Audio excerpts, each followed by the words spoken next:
This week on Ebert Presents At the Movies, we're taking it to the third dimension. I'm Ignatiy of Movie.com. And I'm Christy Lemire of the Associated Press. Okay, so we're going to take a little break from reviewing new releases this week to focus on a trend that clearly isn't going anywhere: 3D. Now, Roger and Ignatiy and I all have very different opinions on the technology. So while it might be tough to come up with definitive answers, we're at least going to ask some questions and explore where 3D works, where it doesn't, and where it's going from here. Let's get started with Roger's thoughts on 3D. When was the last time you saw a movie and found yourself wishing it had been filmed in 3D? My guess is never. 2 dimensions in a movie are enough to create completely convincing realism, and they always will be. Look at Indiana Jones here. Would it help you if he seemed closer to you and the rolling boulder seemed further back? Here's a scene from The King's Speech. Absolutely good in 2 dimensions. No serious dramatic film ever needs to be in 3D. Don't take liberties! The problem with 3D is that it's less convincing than 2D, not more. Our eyes see the world in complete depth all at once. We don't separate it into parts that are closer and parts that are further away. Now here's the wonderful movie Rango. It was shot only on 2D. Look at the sense of depth and movement we get in this chase scene. Look at the brightness and clarity of the images. You don't have 3D glasses robbing you of about 20% of the brightness from the screen. He's my sister!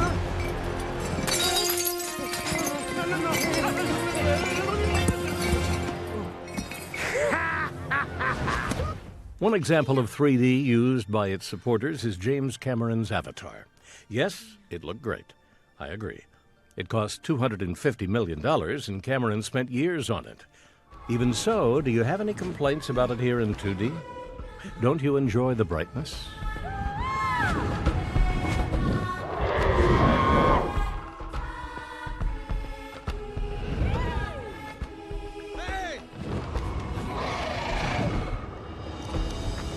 The bottom line is 3D is not necessary. In most cases, it essentially exists as an excuse for charging higher ticket prices. We are charged extra money to see a film that looks too dim and can be distracting because we notice the 3D effects and not the story. Since most 3D movies are family films, this is a ripoff for parents. And most kids don't really care. They're just happy to be in a movie.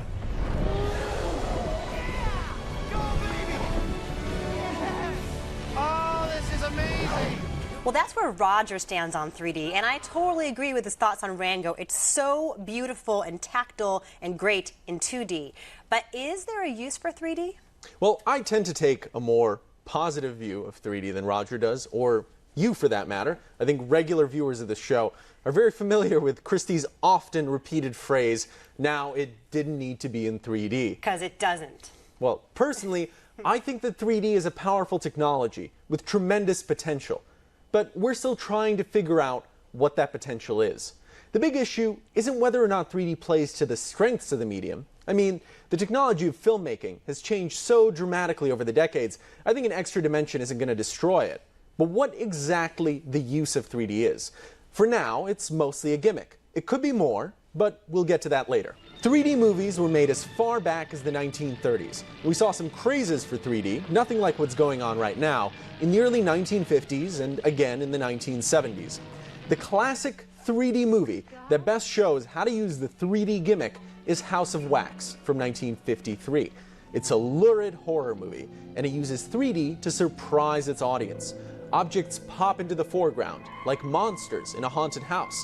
3D is great for highlighting a particular moment or a particular object, even if it's a paddle ball, and drawing an audience's attention to it. Hold steady now, don't move your head, or you'll lose the powder off your nose. Well, there's someone with a bag of popcorn. Close your mouth, it's the bag I'm aiming at, not your tonsils. Here she comes. Well, look at that, it's in the bag. Now, I'm rather fond of The Green Hornet, which Christy doesn't really like at all. It's one of those movies that was shot in 2D and then converted to 3D, which should be a strike against it. But the director, Michel Gondry, makes very imaginative use of 3D's ability to pop out in a few sequences. achieving effects that would be impossible in 2D. Now, Scanlon can hold up his part of the deal, keeping the media under control, and Chinovsky can do whatever he wants. But Chinovsky had a different plan. He wanted to take over all the gangs of LA. My favorite of these effects is a dissolve, whereas one shot melts into the next. Two different planes of view coexist on screen at the same time. Sure, it's a gimmick and it's really got nothing to do with what's going on in the plot of the movie, but I think it's quite beautiful. I don't know, so many movies come out every year in 3D, whether they need to be in 3D or not, whether the 3D actually is germane to the narrative or what's happening with the characters. Like you look at something like Thor, right? Kenneth Branagh directed it, big action movie. And the use of 3D is kind of baffling to me sometimes. Like I would often do the thing that I do where I lift my glasses up to see what's in 2D, what's in 3D. There's a scene where Stellan Skarsgård and Chris Hemsworth are drinking in a bar. Yeah. And whoever is sitting in the foreground is in 3D. Like, how is that useful? How does that make us feel like we're hanging out with these guys? Is that what it's meant to do? I don't know. Or is it just because, okay, it's in 3D, so something has to be in 3D, so let's pop this out? I don't know what the thought process is there. Well, I think because so many filmmakers treat it as a gimmick when there isn't a big action scene, when there isn't like a spaceship hurtling towards the camera or something, they don't really know what to do with it. I think when used, you know, for example, to pop something out, it can be really effective. Now, Green Lantern is not really a very good movie, and often the 3D doesn't look all that good. But during the opening sequences, a lot of it looks almost like a pop-up picture book, like a cross between a pop-up picture book and a comic book, really. These comic book panel style images that are popping out at the viewer. But then a lot I think that's very effective. But a lot of it takes place in space, in the darkness at night, and then the glasses make it even darker, so it's kind of hard to tell what's going on. So now that we've discovered some uses for 3D, are there cases where it works better than its 2D counterparts? Very infrequently. I'm not a fan of it for the most part. I find it needless for viewers. It's essentially an excuse to charge more money at the box office, especially during the summer, when there seems to be a new movie coming out in 3D every week. But there are some movies that have come out in the past few years that are in 3D, and it's actually worked for me. God, don't do that. The main film that comes to mind is one that isn't trying so hard to be artsy, and that's Piranha 3D. Now, people were shocked when I gave this movie a rave last summer. 3.5 stars out of 4. But I had a blast watching it. And it seemed like the people involved had a blast making it. Piranha 3D knows exactly what it is, and it just goes for it. It wallows in the gimmickry. I mean, the title tells you everything you need to know. It's about piranhas in 3D.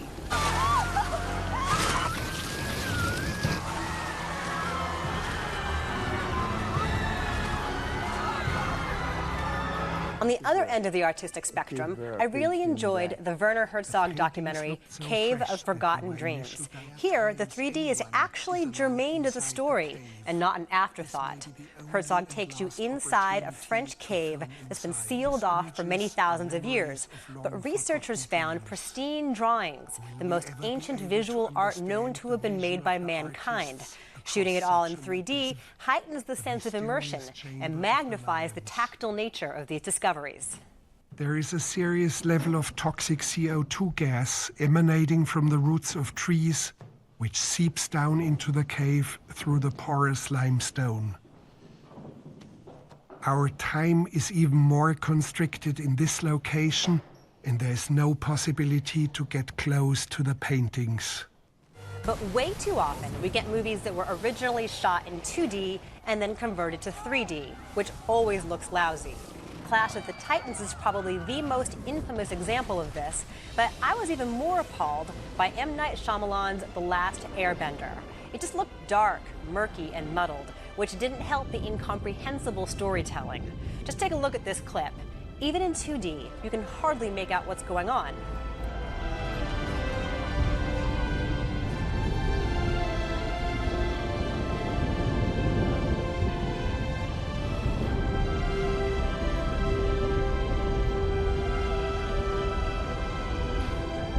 So are there times, do you think, where 3D is more useful than 2D? Well, Christy, I have a little present for you. I know how much you love Transformers Dark of the Moon. This is a pair of 3D glasses in the shape of Optimus Prime's head. This is to protect your brain. Oh, is that what it's for? from the I was movie. wondering. I have one for you as well. It's Bumblebee. He's not quite so powerful as Optimus Prime, but he has a good heart. Nobody wants to be Bumblebee. He's a nice guy. He's a happy, sweet talking car. All right.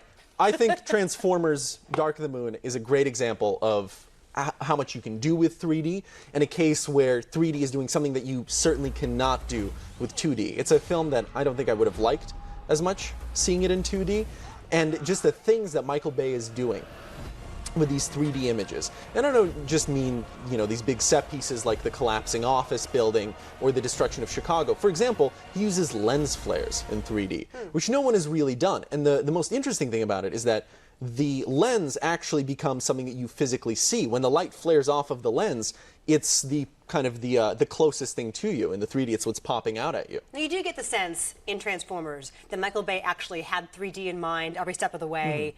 Versus a lot of films where it's just an afterthought and it's just a gimmick that they stuck on there to make more money. It's not the greatest film ever made by any means. It's not. It's the best of the three Transformers movies. It is the best of the three Transformers movies.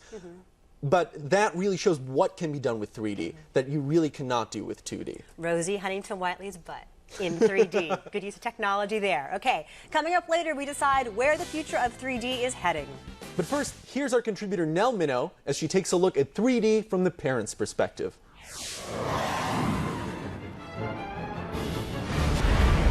More and more kids' films are being made in 3D today.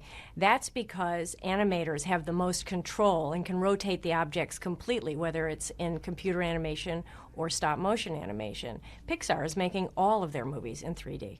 The best of these films avoid distracting tricks like things coming at you from the screen or dangling in front of your nose in favor of a more subtle, immersive sensation.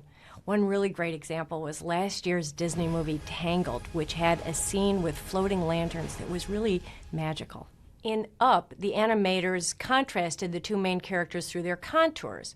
Mr. Fredricksen, the crabby old guy, was very square, and everything about him and everything he owned was very square. But Russell, the little boy, was very oval-shaped. Even his backpack was oval-shaped.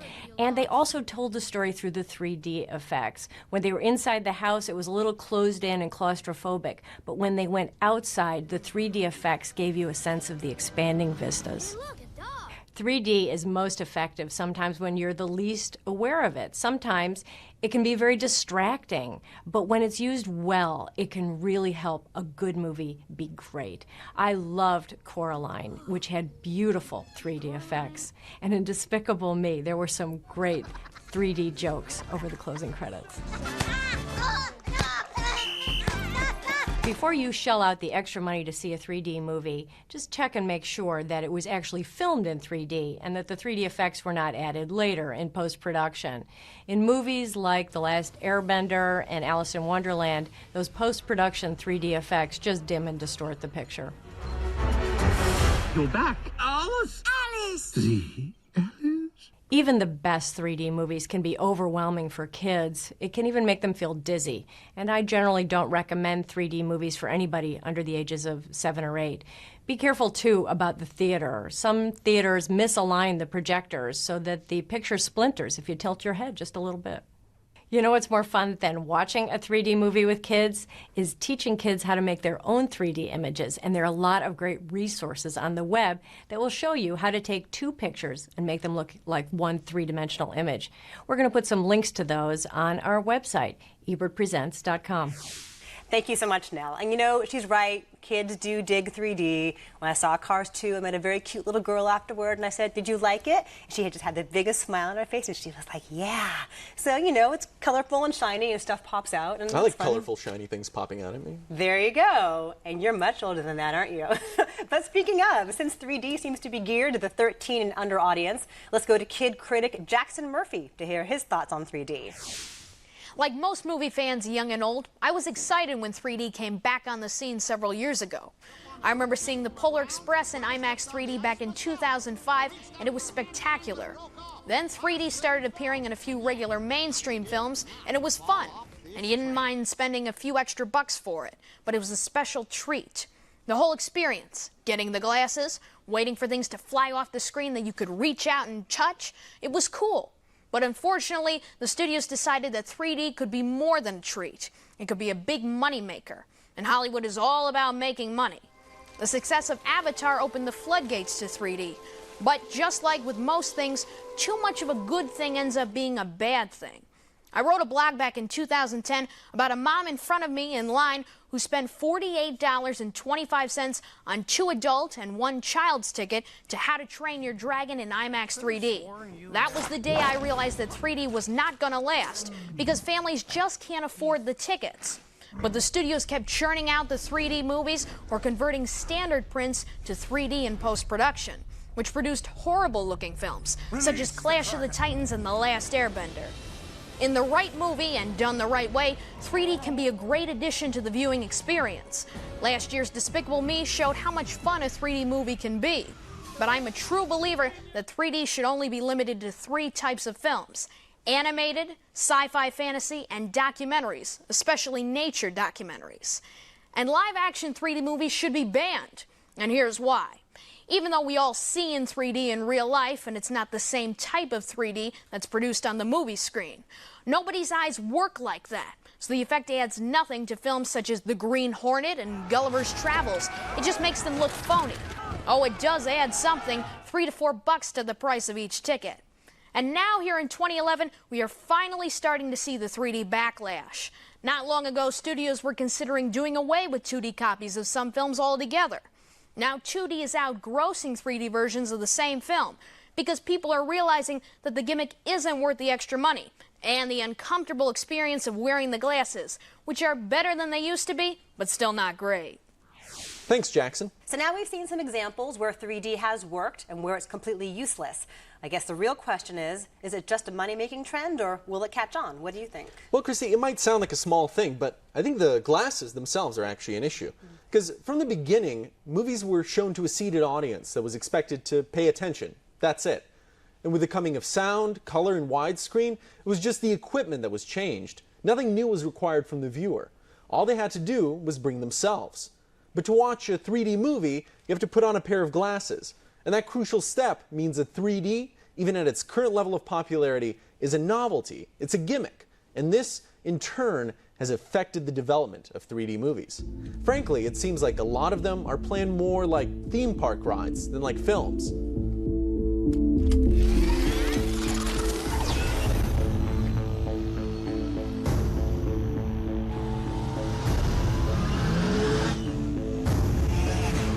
For example, take a look at a movie that came out last year, Tron Legacy. Sometimes the film will just slow down completely for a scene that exists just to show off the technology. Then it has to catch up with a lot of clunky dialogue. It makes the whole movie awkward and ungainly. Get quiet if you want to live. Not the games, not the games, not the games, not the games, not the games, not the games, not the games. What's his problem? Not the games, not the games.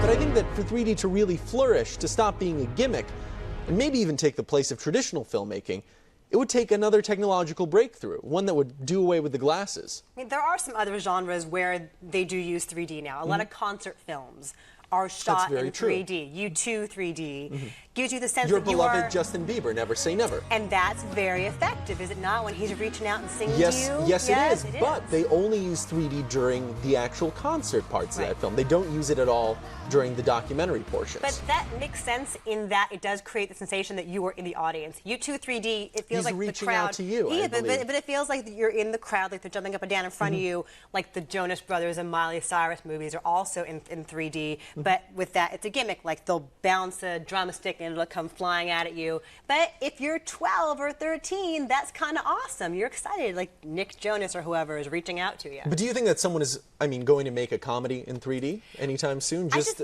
without any special effects? I can't envision it. I'm trying to picture like Ashton Kutcher in 3D. Do we really need that? I need it. You know what?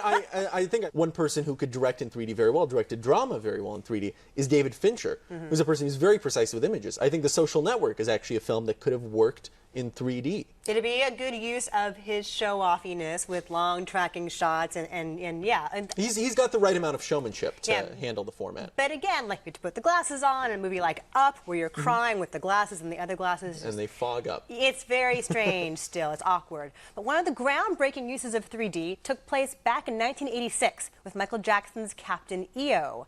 Back in the day, Roger reviewed it, so let's take a look. This is the kind of image the Disney people used to have, with Mickey Mouse and Donald Duck, Pluto, Goofy, animated cartoons, family films. But now, at Disney World in Florida and Disneyland in California, Disney has entered the world of high-tech entertainment with a new movie starring Michael Jackson, the superstar of the 1980s. The name of the movie is Captain EO. It's only 17 minutes long, but it cost $20 million, and it's in 3D, and not just regular 3D, but 3D with two different 70mm cameras. This is really the state of the art.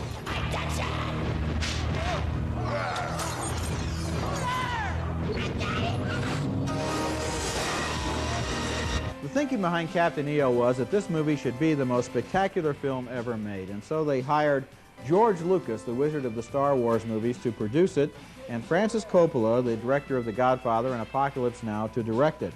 What they did was they linked together two different 70mm cameras, so you get not one 3D image, but two, and the result is the most convincing three-dimensional photography that I've ever seen.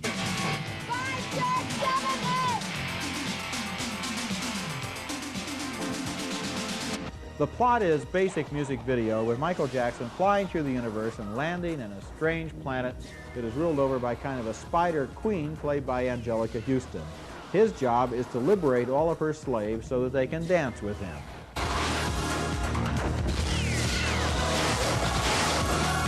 I must say I understand why the ladies scream. I mean, it's heart-stopping when he actually begins to work, when he starts to move and sing. I've never seen anything like it.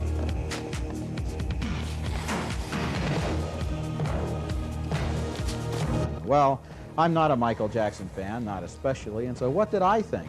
I thought the special effects were sensational, the best, by far the best 3D photography I'd ever seen, but that the 17-minute film itself was just another MTV video. So, with the star system, I guess I'd have to give 4 stars to the 3D photography, and as for Michael Jackson, just a lot of Mickey Mouse. I'm Roger Ebert. Thanks, Roger. Now it's time for viewer mail. Let's take a look at some of the questions that our viewers have submitted online about 3D. This first one is from Sarah Mustafa Dora. Have you watched any film in 3D and thought it wouldn't have been that good if it was in 2D? We talked about Piranha 3D earlier and my deep love of that. As far as animated films go, Despicable Me makes pretty great use of it too. It's very playful and gimmicky in a fun way too. Well, for me, Transformers Dark of the Moon, which, as you know, I'm very fond of the 3D in that film. I think it wouldn't be quite as good in 2D. And also Cave of Forgotten Dreams, a film that both of us are very fond of. Okay, good question, thank you. From Ian Trask, Christy and Ignatiy. This is an obvious question, but what were your experiences and reactions to your very first 3D film, especially if you saw them when you were younger? Memories? Fond memories? You know, I can't remember the first real feature film I saw in 3D. The first thing I saw in 3D would have been kind of an attraction. I remember it was sort of like a space-themed thing where you were inside a flight simulator that moved back and forth, and you wore the red and blue glasses. I was underwhelmed. I was 8 years old and very underwhelmed. And yet you enjoyed the new Transformers and movie. Yet I enjoyed and you were whelmed by that. Overwhelmed. I have memories of Elvira hosting those Saturday and Sunday afternoon horror movies, and you would get the little cardboard red and blue glasses in the mail, like House of Wax or The Blob, and it was gimmicky and silly and very self-aware, but back then it seemed kind of cool. Well, this last question is from Jasper Bosch. I'm Sorry, not Jasper. Sure. Sorry, we Jasper. Mean well. We do mean well. Will 3D become the standard, so much so that films like Doubt or The King's Speech will be shot in 3D? Don't you want to see Meryl Streep in her nun outfit? Nunning it up in 3D. In 3D? So do you think 3D is going to be a standard? No. A lot of it, the technology is still really costly. Perhaps it will get cheaper, like just the cameras alone are super expensive. And I just can't imagine that every film needs to be in 3D. I think it would take quite a few breakthroughs. I mean, with a movie like Avatar, you know, a lot of people say that will change cinema forever. A $250 million movie cannot change cinema. It can only change the way people make $250 million movies. When you can do that for $250,000, then I think something is going to change. Yeah, but I'm not sure we need little low-budget indie Sundance comedies in 3D. Oh, I would love that so much. I don't need the angst in my lap. Okay. Thanks so much for those great questions. Please send us more. We love answering them. Go to ebertpresents.com or to our Facebook page and send them in, and we'll get to as many as we can. Join us next week for more reviews of new movies. Also, don't forget that you can join the discussion on Facebook and on Twitter. Until then, the balcony is closed.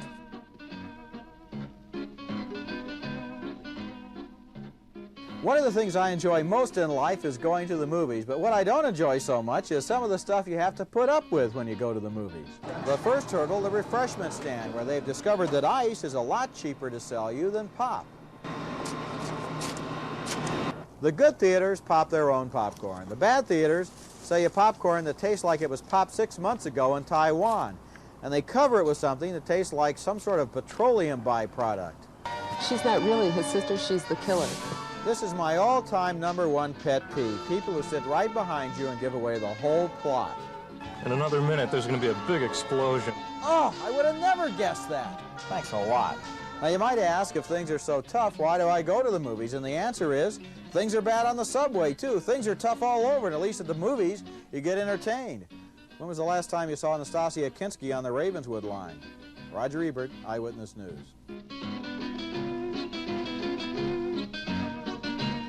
For more reviews and more from Roger's office, visit our website at ebertpresents.com.